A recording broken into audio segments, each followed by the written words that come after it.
show to our fellow man that same kind of love that we hope to receive from them. We often hear words about love and they sound very beautiful to us. People write about it, they write songs about it, they make movies and stories about love, but usually when we imagine this, when we think about this kind of love, we imagine it being directed towards ourselves. This is because of the fallen nature that we have all inherited from our first parents, Adam and Eve, who loved themselves, their own opinions, rather than God. And we have inherited this sort of mark upon us. We are born into this world already with a pretty good, healthy dose of self-love. And we imagine that almost everyone around us was created and put by God on the earth in order to serve us. The problem is that everyone thinks this way. And this is why we have so many conflicts among people. This is why so many times people are divided, even inside their own families, when love turns to selfishness. And the message of our Lord today is that the kind of love that we should have as Christians is an outgoing love. It's not an incoming love.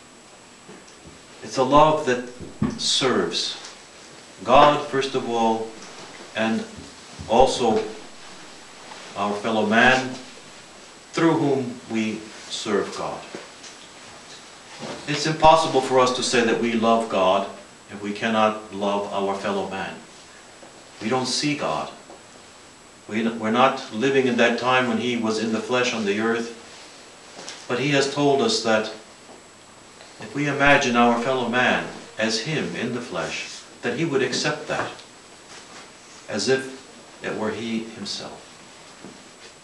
And so the love that we must have as Christians towards our fellow man is really our attempt to love our Lord Jesus Christ through these other people. This kind of love is constant. Even when we are mistreated, we respond with love. When we are misunderstood, we respond with love. Our giving of love does not depend on how much love we receive first from those who are around us. And it doesn't cease when we are mistreated by those who are around us. Because that love is not so much for them. It's for our Lord Jesus Christ. It's easy to love people who love us. It's hard to love people who don't love us in return. And this is why it is salvific for Christians. Because this love is constant. It's directed towards our Lord. And He receives it just the same way as He loved when He was spit upon and mocked and beaten and crucified, and yet continued to love those people who were doing these things to Him. We are called as Christians to unite ourselves to Him. We call ourselves by His name. We wear His symbol around our necks. We decorate our churches and our homes and our clothing with this symbol, saying that we believe in these principles. And yet we must believe in them not only outwardly, but what is more important, we must believe in them inwardly, if we are going to be worthy of calling ourselves by His name.